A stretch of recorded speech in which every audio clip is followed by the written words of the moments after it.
Hello, listeners of Channel 88.1 FM KFHC Ponca Sioux City and KOIA Storm Lake. You are listening to Faith in Action. I'm your host, Joanne Fox, and I'm so tickled that you took time out of your busy schedule to listen to this show.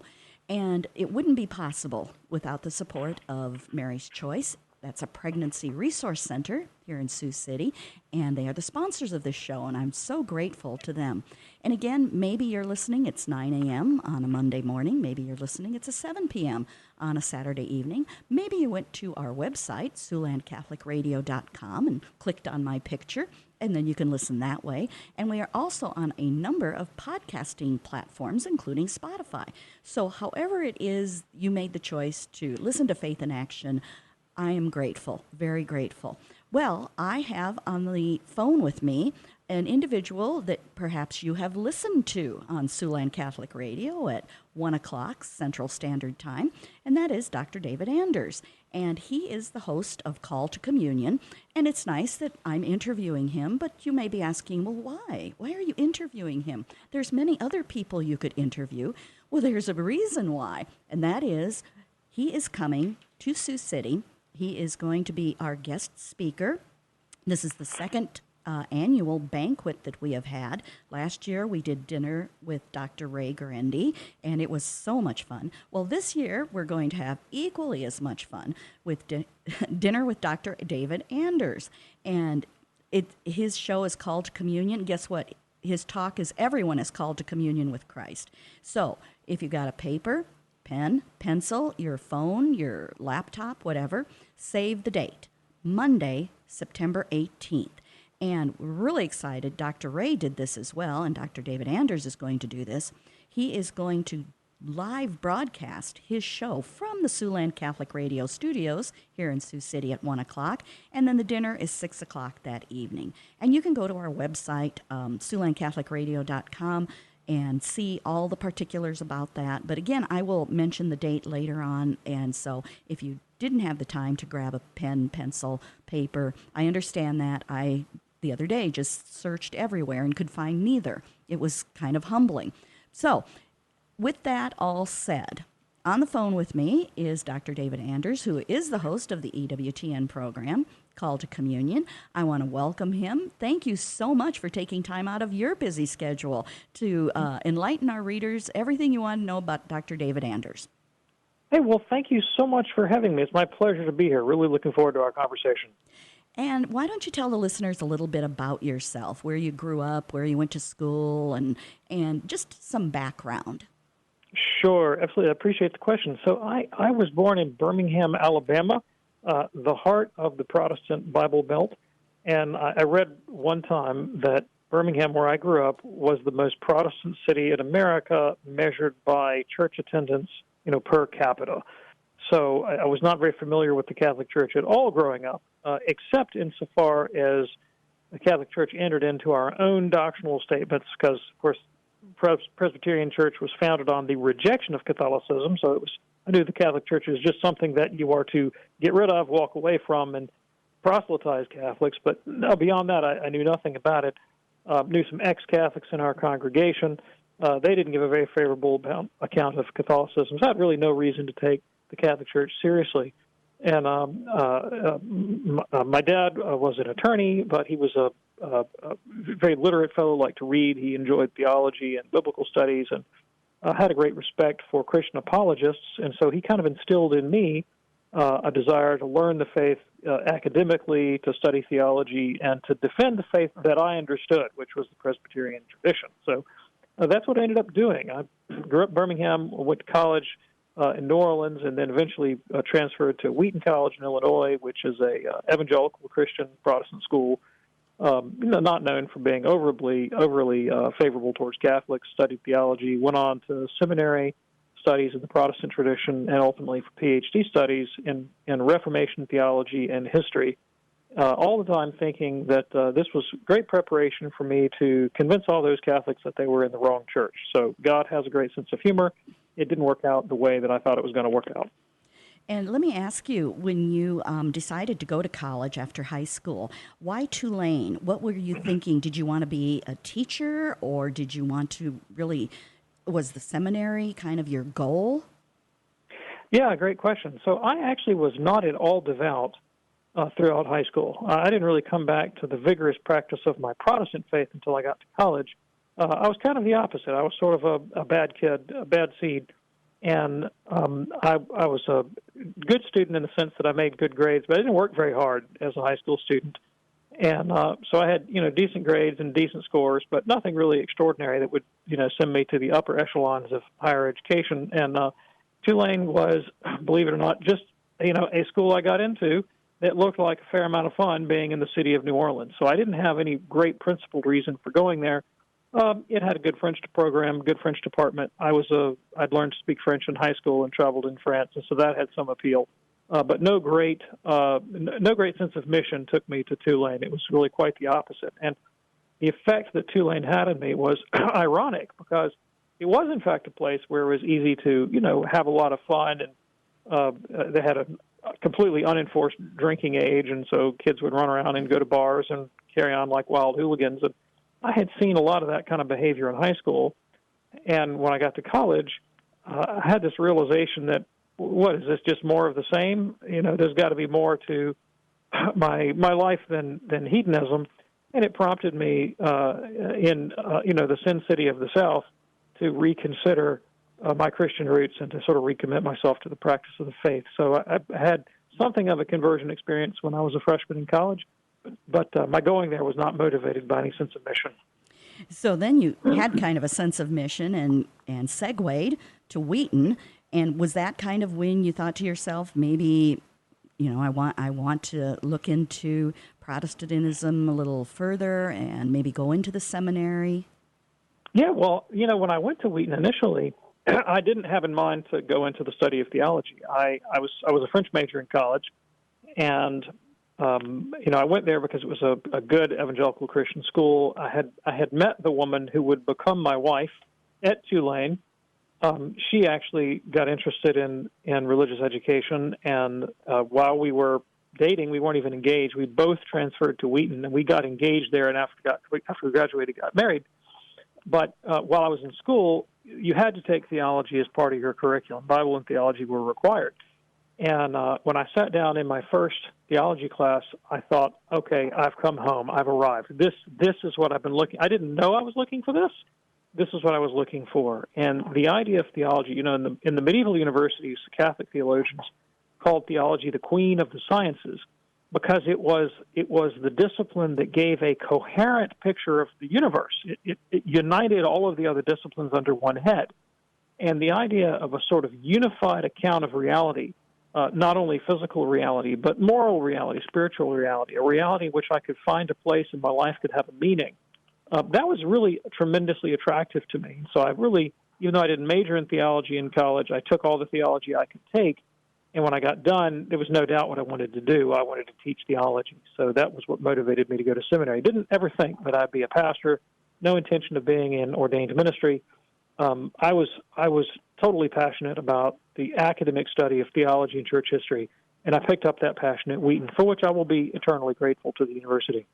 And then you segued to get a master's degree from Trinity Evangelical Divinity School just 3 years later. I applaud you for that. It took me a little over 3 years to get my master's degree, so that was very good. But there, you are now in divinity school. And what was going on at that time in your life where you thought this was a good place to go and continue your education? Well, in the world of evangelical Protestantism, that was the subset of the Protestant world that I lived in. Trinity was one of the flagship institutions, and it was founded to be kind of an alternative to schools that had maybe drifted a little bit away from what evangelicals would consider to be orthodoxy. So it really was. They saw themselves as a sort of bastion of evangelical identity. Some of your listeners may have seen the periodical Christianity Today. It's a well-known Protestant magazine. It was founded by a man named Carl Henry in the 1950s. Henry was probably the leading evangelical theologian of the 20th century in America, and he was on faculty at Trinity. So I mean, not quite the Thomas Aquinas of Protestantism, but he was something like that to modern evangelicals, just a real revered intellectual. And so that kind of stature, those kinds of individuals drew me to Trinity. And my goal, again, of course, was to get the best academic preparation I could to pursue an academic career in theological scholarship. So then you segue to, of all places, the University of Iowa. Go Hawkeyes. And what drew you there? Because I would not associate the University of Iowa with historical theology, quite honestly. Well, that's a really interesting question. The University of Iowa has the dignity of possessing the oldest department of religion in a state university in the United States of America. And I can't remember the founding date, but quite some time ago, the University of Iowa established what they called at that time the School of Religion. It was a separate division within the university, and the original faculty consisted of a rabbi, a Protestant minister, and a Catholic priest. And over the years, they expanded their offerings, and there still was a Catholic priest on staff, on faculty when I was there, Father John Boyle, who was a priest of the diocese there, and he taught Catholic studies. There was a chair of Protestant studies. There was a chair of Jewish studies, and they had expanded to take on other world religions, Hinduism and Buddhism, and so forth. But it actually has a very old department of religion, and in its founding, its orientation would have been fairly traditional in the sense that the Christian scholars really were engaged in theological scholarship, and they still have faculty that work in the field of philosophical theology today. That's all in a state university in a non-sectarian kind of way. And so it was one of the schools on my list, and I knew that going there had a great library. The holdings in history of Christianity and Reformation studies were they had some really outstanding scholars in those fields over the years. They'd amassed a great library, so I could go and do the kind of scholarship I wanted to do. But what clinched the deal for me was they just gave me an absolutely beautiful scholarship. They gave me a fellowship that covered all of my expenses and paid me a salary. So I went to the University of Iowa for free and actually got paid to go. And so it was that was really what clinched the deal, and I had a wonderful experience there. It was a great environment. I had a lot of liberty to study what I wanted to study. I worked with great scholars, and learned a tremendous amount. And I think it's interesting, you're a native of Birmingham, Alabama, and then you go to New Orleans, and then you go to Illinois, and now you're in Iowa. How much culture shock did you experience going from the South to the Midwest? More climate shock than culture shock. Okay. To be honest with you, when I actually transferred to Wheaton in the middle of the school year, so I left New Orleans, in December, and then showed up in Illinois in January, and we stepped off the plane at the airport in Chicago, and it was it was probably 20 degrees below zero or something with wind chill factor and snow blowing everywhere, and that was quite a shift from sunny, humid New Orleans. I'll tell you that for sure. So after you get your PhD studies all done at the University of Iowa, then what did you do after that? So the cold actually played into it. So I was married at the time, and we had started our family, and I had my first child in Illinois, finishing my master's, and then I had two children in Iowa, in Iowa City, Mercy Hospital there in Iowa City, and my wife was buried under piles of snow for much of the time I was in graduate school, and as you know what the weather's like in Iowa, so I spent most of my days in the library. I worked extremely hard, and I was not terribly available to my young family because I was so committed to my academic work, and so she spent a lot of time at home alone with three small children and a lot of snow outside, not a lot to do, and that began to wear on her for a while. So my final year of graduate school, I had a fellowship that enabled me to just work on my dissertation. I didn't have to work anything else. And it also gave me liberty to go wherever I wanted to go. So I approached my wife one day, who I knew was not happy, and I said, would you like to go back to Birmingham? She and I had spent a year in Birmingham before I went to seminary. And I can write my dissertation from there, and there's some local universities that have theological libraries that I could affiliate with. And she said, that'd be fantastic. So we came back to Birmingham, basically to get out of the cold and Sure. to make contact with some relationships that we had back down south. So when I first got to Birmingham, I parked at Samford University, which is a Baptist university in Birmingham, Alabama. Beeson Divinity School is a divinity school they have there with great holdings. Dr. Timothy George was the dean of the seminary, and he was very friendly and supportive of my research. So I stayed there for a year, didn't finish the dissertation, and actually took a job teaching and in administration at a local Christian school, a Presbyterian school. I taught Latin to seventh graders for a year, which was a fantastic experience. And then after that, I still hadn't finished the dissertation, so I took another year and was an adjunct faculty member at the University of Alabama in Birmingham, and I taught Western civilization and completed my doctoral dissertation in that year. So somewhere along the line, as you were studying all of the Protestant individuals who, have their own ideas, and somewhere along the line, you seem to have been drawn to the Catholic faith. And maybe you could tell the listeners just a little bit about that journey. Sure. So a number of things happened. In Protestant land, the cardinal doctrine, the doctrine on which the entire thing stands or falls, is Martin Luther's idea that you're saved by faith alone. That by faith God imputes Christ's righteousness to you. He considers you righteous for Jesus' sake, regardless of the quality of your own moral life, and you can be saved and go to heaven even though there's some serious disorder in your own moral life. That's really the key issue in Protestantism. And of course, their view of history is that the early church was okay, and that there was some kind of fall away from the truth in the Middle Ages, and Protestants differ on when this alleged fall took place. But basically, the papacy and the Catholic tradition are understood to have deformed the gospel somehow. And then the reformers of the 16th century, like Martin Luther and John Calvin, recover the gospel, quote unquote. And so that narrative was woven into my head from a very early age. There's other aspects to it, but that's kind of the main outline. So when I got to graduate school, I had no intention of becoming Catholic, but I really wanted to understand the scope of church history and to appreciate what the reformers had accomplished.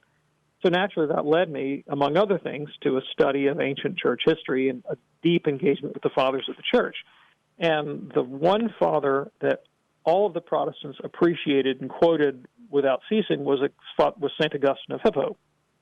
And so when I was reading Augustine, and I read thousands of pages of Augustine, I came to the realization that Augustine did not believe anything like Martin Luther's doctrine of justification. I mean, he was completely Catholic in his understanding of the way salvation works. That was really destabilizing to me. And so I thought, well, maybe Augustine's not the guy. Maybe the thread got lost before Augustine. Augustine was 4th and 5th century. So I read earlier in the tradition, and the earlier I go in the Catholic tradition, the less like Protestantism it looks. I mean, it was worse from my point of view, even earlier on. The 2nd century, very, very close to the time of the Apostles, was so obviously not Lutheran, not Calvinist, not Protestant. And that was very destabilizing. So I plunged even deeper into the biblical sources themselves. And, of course, I knew the Bible very, very well by this time. But I decided to revisit the question of justification in sacred Scripture by availing myself of the best in modern Protestant biblical scholarship. And when I did that, what I discovered, much to my chagrin, was that the best in modern Protestant biblical scholarship, rejects Luther's interpretation of St. Paul's writings in the New Testament.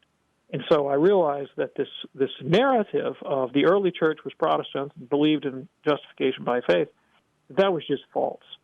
And I began to systematically test other cardinal Protestant doctrines against this standard, and one by one, the key elements of Protestantism began to dissolve. And while that was going on in my academic life, there were changes in my personal life as well. So, as I mentioned, I was married. I had 3 children by this time. And as you well know, married life can be stressful and difficult, and the pressures of family life and of the future began to weigh heavily on me. And the the realization that I needed more than faith alone in my life. I actually needed what the Catholic Church called the virtues. I needed what the Catholic Church calls grace. I needed transformative power of the Holy Spirit in my life to make me into a new kind of person so that I could be adequate to the task of being a husband and a father. And the whole Catholic doctrine of marriage began to present itself to me as well, in a view of family life and the life of the virtues and the life of morality that seemed much more adequate to my genuine spiritual needs. So not only was I sort of dissolving my Protestantism at the academic level, but at the interpersonal level and at the level of my own morality, Catholicism just started to seem more and more compelling. I wasn't convinced to become a Catholic, but my Protestantism was seriously wavering when I left Iowa and moved back to Alabama. And I had to chuckle when you say, married life is stressful. Oh, my God, is that an understatement, having been married for 40-plus years? What was the reaction of your wife as you're kind of sharing with her, this is what's going on with my life? Because sometimes our spouses are supportive of us, and sometimes they just kind of shake their heads at us. And so I wondered, what was the response of your wife? And her name is Jill, if I remember correctly. Yep, Jill. Okay, Yep. well, So how did she respond? She thought I was completely nuts. Okay. She thought I had lost my mind, and wanted absolutely nothing to do with it. And I wrote a book back in 2018 called "The Catholic Church Saved My Marriage," because the one thing that I didn't tell you was that the tension in my family life had gotten quite severe, and my wife and I were having a really difficult time in our marriage, and so my initial interest in Catholicism just exploded. That made it all that much worse, and there was a pretty big barrier that grew up around us. Now, the conclusion of the book is, eventually, the truth and beauty of the Catholic faith worked on both of us, and was a great healing force in our marriage. And if anybody wants a real detailed account of all of the intellectual reasons that I became a Catholic and how those doctrinal truths can impact you at the level of married life and morality, the book, The Catholic Church Saved My Marriage, tells that story and does the theology for you. But she was totally opposed, 100% opposed. And I entered the church. I was confirmed in November of 2003, and she was a very unwilling spectator to that transition, and really not supportive at all. It was she sort of conceded it because she recognized that this is something that I determined that I needed to do to follow my conscience, but not at all happy about it. It was several years before my wife changed her mind about my being Catholic. Well, if you're just listening or tuning in right now, listeners, I have on the phone with me from Birmingham, Alabama, Dr. David Anders. He is the host of Call to Communion on EWTN. You can hear that every day at 1 o'clock. And this show is Faith in Action. I'm the host, Joanne Fox. And the reason I have Dr. David Anders on is that he is coming to Siouxland Catholic Radio. Now you should be able to have in your hand a piece of paper and a pencil or a pen. It is Monday, September 18th. We're very excited. He's going to broadcast live at 1 o'clock from our Siouxland Catholic Radio studio, and then dinner is that evening at 6 o'clock. And again, you can go to our website, SiouxlandCatholicRadio.com, and we have all the information there. But I just wanted to give you a heads up as to why I have him on the phone. But let's tell the listeners the good news, because eventually Jill did see that embracing the Catholic faith was a good idea. She did, and it wasn't because of me. Let me tell you that right now. And when people call my show and they ask me, I have a spouse that's not excited about being Catholic, what argument can I use to persuade them? I generally say, well, none. Probably not. I mean, that argument doesn't work really well in marriages, and didn't work in mine. And she was totally unimpressed with any academic reason that I could present to be Catholic. And by the time I became Catholic, I lived in Birmingham, Alabama, and I lived 5 miles from this place you might have heard of called EWTN, Global Catholic Television and Radio. And that was completely by accident, and I'll put that in quotes, not intentional on my part, that I moved 5 miles away from EWTN. I didn't know EWTN existed. I grew up in Birmingham, very close to Mother Angelica and the Catholic Television Network, but I didn't know it existed. So that was just a complete accident. But when I became Catholic, I learned about EWTN, and I started going out to the network, not to make radio or television, but because they had a friary of Franciscan priests who would regularly hear confessions. So I started going to confession to the friars at EWTN. And while I was there, I met a man named Father Angelus Shaughnessy, who was a Capuchin friar who was kind of on loan to the friar at EWTN for a number of years. And I just found him to be a wonderful confessor, just deeply compassionate, a holy man, encouraging. And I had this intuition that if anybody is going to reach my wife with the Catholic faith, it's going to be Father Angelus and not me. And so I urged my wife, I said, she had grown up Catholic and left the church, so she was technically Catholic in canon law. I said, would you go to confession to Father Angelus? And she said, absolutely not. I totally refuse. But I kind of pushed the issue and annoyed her, and she finally said, look, I will go to confession to Father Angelus just to get you off my back, but on one condition. I said, what's that? The condition is I go once, and then you never mention it again. And I took my chances, and I said, agreed. And so she went to confession to Father Angelus, and then she went again, and then she went again, and then she went again, and then she went again, and then she went again. And the next thing I know, she's going to daily Mass and praying the Rosary. And years later, I asked her, what was it that Father Angelus said to you that you found persuasive? And she said, he told me that my suffering had meaning, and no one had ever told me that before. And his compassion, in particular to her experience of suffering, which had been quite palpable in her life, was what won her back to the practice of the Catholic faith. And so that took place. I came into the church in 2003, thinking maybe it was around 2007 that she came back to the practice of the faith, and then she really embraced it, with both hands. That's just astonishing. And then now you kind of building up a relationship with EWTN. How did the radio show come about? Yeah, so back in the day, when I was in high school and college, I was a tenor, and I sang in school choirs and church choirs. And as you know, EWTN broadcasts the Mass every day, and they have a Mass choir. And I thought, well, I'll go volunteer my services. So, they didn't pay me anything to do it, which is about what my voice was worth. I was not that great. But they agreed to let me sing in the tenor section. So for a couple of years, I sang tenor in the EWTN Mass choir. And by going out there so frequently, I got to know a lot of people, among them an alto, a lady who sang in the alto section by the name of Adrienne Price, who happens to be married to Tom Price, who is the programming director for EWTN Global Catholic Radio, and currently my co-host and facilitator for the Call to Communion radio show that we do. And through Tom and Adrienne, they eventually got to know my story and something about my theological background. And they said, well, you ought to go on the Marcus Grodi's show, The Journey Home. I said, well, I'm game. That's fine. And they know Marcus well, so they called him up and said, hey, have this guy on your show. Marcus interviewed me on EWTN television in 2010, and I told the story of becoming Catholic. And I got pretty deeply into the theology on that show. Anybody wants to go back, it's on YouTube. You can find it in the archive at the network as well. 2010 interview with Marcus Grodi. That went down really well, and the viewers enjoyed that episode and appreciated it. And the network, I think, got several requests for copies, and so that got me another invitation. And so I went back with Marcus a second time, and I think I've been on with Marcus a total of 4 times, I believe. And then gradually I was asked to be a guest on Catholic Answers. So I did a few bit pieces on Catholic Answers, and those opportunities started to come more frequently.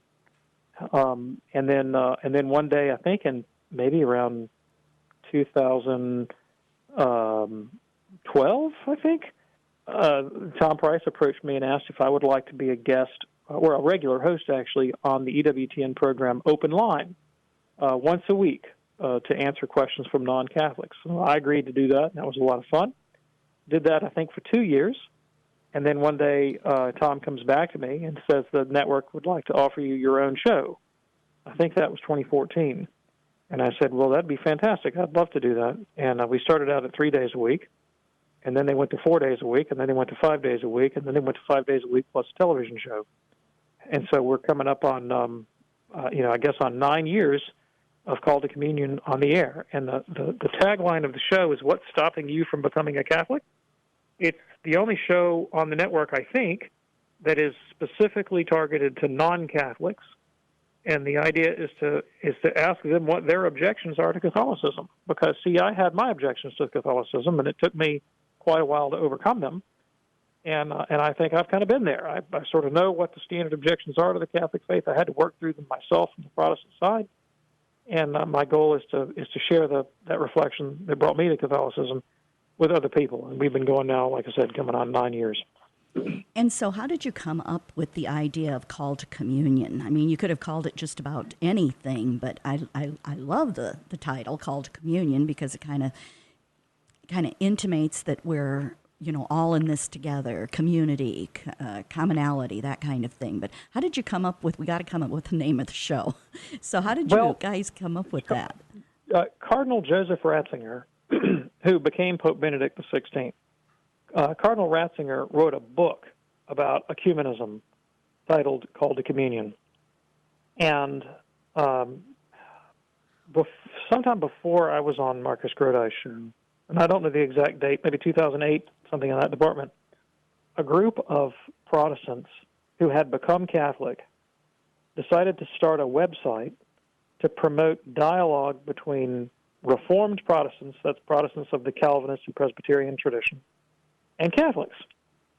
And they titled the website Call to Communion after the book by Cardinal Ratzinger.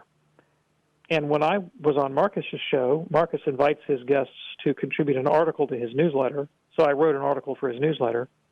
That article was read by a man named Brian Cross, who today is a philosophy professor in a Catholic university in Cedar Rapids, Iowa, of all places. Mm-hmm. And he was one of the original founders of the Call to Communion website. He invited me to do a guest article for the website, which I did. That went down pretty well. And they invited me to become a full-time contributor. So for several years, I wrote for the Call to Communion website. And when EWTN approached me about the possibility of a radio show, there was no doubt about the title of the show. I said, well, this is what it has to be. It has to be Call to Communion. And my initial hope, which never really played out as well as I liked, was that there could be a synergy between the website and the radio show. And it ended up not working that way, but we still refer people to the website with some regularity. When people ask me questions in particular about how to understand a particular Protestant argument or how, what's a good response to a particular Protestant position, I will direct them to the resources on that site, which I think really are top-notch. And when you have questions that are called in, what might be one that maybe surprised you, that you had already done some question answering, on these other programs, but, since you started Call to Communion, was there one in particular, or maybe you could give an example of a call that kind of threw you off? My favorite objection of all time. This has happened to me twice, actually. A number of years ago, a fellow called my show, and he said, Dr. Anders, I've been listening to Call to Communion for 6 months now, and you're always asking, what's stopping you from becoming a Catholic? Well, I can say with assurance that after 6 months of listening to your show, what's stopping me from becoming a Catholic is you. Oh, that's humbling. And so, we got into that a bit, and I don't mind the personal attacks, and I kind of welcome criticism, and so that was kind of fun, take it on the chin like that. But I've had all kinds of questions, you can't even imagine. We've had sort of the standard Protestant fare of Scripture and faith and salvation and Mary and the saints and purgatory and the corruption of the church and all that kind of business. But every kind of wild question under the sun that you can possibly imagine. And I once had a call from someone who claimed to be a practicing Jansenist. And, most of your listeners probably don't even know what Jansenism is, but it was an 18th century, 17th and 18th century French heresy, it was a Catholic heresy that was condemned by the Holy See and more or less completely extirpated from church history. And so to meet a sort of live card-carrying Jansenist, that was kind of fun. But we've had all kinds. And I imagine you've also had conversion stories. Otherwise, I think this would be a very hard show to do if you weren't having some positive results of people who go, I think I know why I now want to become Catholic. Well, I will tell you, this is true of every program on EWTN. Every program on EWTN, you can find people who engage the network, engage the programming, and decide to enter the church. We get letters and testimonies all the time, all the time, all the time from people who saying, I was in my car, I flipped the channel, I found your show, I found this network, and 6 months later I'm becoming Catholic. That happens constantly. But it's not just true of my show, it's really true of all the programming and all the hosts, because it's not about me. It's about the gospel of Jesus Christ. It's about meeting Christ in the Catholic Church. And what people lack the opportunity to see is Catholicism presented in a compelling format, people who understand the faith and are able to give a coherent account of their Catholic faith. I mean, way too often, lay Catholics in the pew aren't able to give a coherent account of their Catholic faith. They come up against objections. They don't know what to say.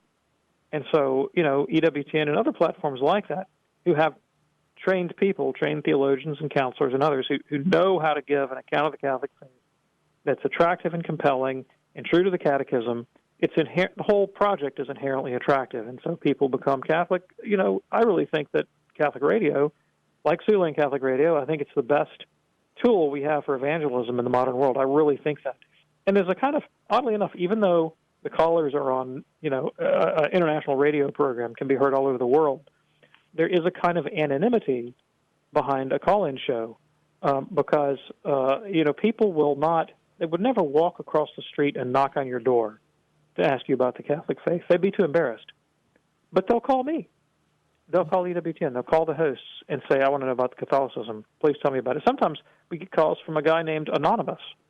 That people have legitimate questions, but they don't want their name known because it's maybe the culture they live in, the environment, their family life. They don't feel at liberty to talk about these things, but they'll talk to us about them. I think it's just a tremendous gift. Now, when you come to Sioux City, the audience, I'm going to be very honest with you, is going to be very supportive of you, and they're going to be probably 99% Catholic. So what will your message be to the individuals who want to join you for dinner? Sure, thank you. So I want to talk about relationship with Christ in the Catholic Church. And that's a topic that's very close to my heart for a very specific reason. The phrase relationship with Christ or personal relationship with Christ has become very commonplace in catechetics and evangelism. But the origins of the language are in Protestantism. And you won't find St. Augustine using that kind of language. You won't find St. Thomas Aquinas using that kind of language. Now, they clearly had a relationship to Jesus. They don't describe it in those terms. And I believe personally that Catholics are at risk of missing the uniqueness of Catholicism if they allow their conception of Catholic spirituality to be to assimilate maybe the larger Protestant and evangelical ethos around that kind of language. There's a pervasive note in American Christianity that I don't need the church, I don't need institutions, I don't need sacraments, I don't need saints. I have my quote unquote personal relationship with Jesus, and so I know I'm okay, and He knows I'm okay, and I love Him, and He loves me, and I'm all good, and everything else is just so many flavors of ice cream, or just kind of unnecessary adornment. And that's really not the way the church understands what it means to have a relationship with Jesus. We do, as Catholics, have an extremely robust relationship with Christ, but it is very specifically mediated to us by signs and symbols, institutions, and people. And, we know Christ in the Scriptures. We also know Christ in the sacraments. We know Christ in the saints. We know Christ in our fellow Catholics. Believe it or not, we know Christ in the life of the mind through the rational faculty that God gave us, purified by grace and faith. We know there are lots of modalities through which we know Christ. We're not reduced to this kind of bare subjectivism that characterizes, in my judgment, a lot of popular spirituality. So I really want to try to draw out for the listeners, for the audience, yes, Catholics do have a relationship with Christ, but it's not like the one that your neighbors have. It's something richer and deeper, more nuanced, I think ultimately more effective, more beautiful, and more tangible, more objective. And that's what I want to try and talk about. And then I would be remiss if I didn't ask you if you might break into song so we could hear your wonderful tenor voice. I appreciate the question. Unfortunately, I had a bout of laryngitis last November, and I was off the air for a solid month, and I couldn't talk at all. I completely lost my voice, and I have not completely recovered from that, and I've been kind of struggling a little bit with raspiness, and I lost some of my vocal range, and so I really haven't been able to sing for coming up on a year. I do not know if I'll have that back by the time I show up, but whether I do or don't, I guarantee that I will not sing. Okay, well, listeners, what can I say? But you can at least hear Dr. David Anders talk about everyone is called communion with Christ. We are hosting him here at Siouxland Catholic Radio on Monday, September 18th. He will do his live national broadcast from our studios at 1 o'clock. But the thing that's more interesting is there's the opportunity for dinner with Dr. David Anders. And tickets are available at our website, SiouxlandCatholicRadio.com, as are sponsorships and other kinds of opportunities. So I can't thank you enough, Dr. David Anders, for taking time out of your busy schedule to share with our listeners so much of your backstory. It really gives us, I think, a much better insight as to who you are and what you're going to chat about when you come to Sioux City, Iowa. Well, thank you so much. I've really enjoyed it, and I can't wait to see you guys in Iowa. Very good. And luckily, you're not coming with awful weather, so it should be very temperate in September. Knock on wood. One never knows. Fantastic. So, listeners, that wraps up another edition of Faith in Action, which is brought to you by Mary's Choice, a pregnancy resource center here in Sioux City, Iowa. I'm your host, Joanne Fox. Previous Faith in Action shows, including this one, can be found at SiouxlandCatholicRadio.com, on Spotify, and on a number of other podcasting platforms. So again, I'm the host of this show, Joanne Fox, and on behalf of my executive producer, Ann Reed, I want to remind you that a faithful reaction is good, but faith in action is so much better. Thanks so much for listening, and God bless.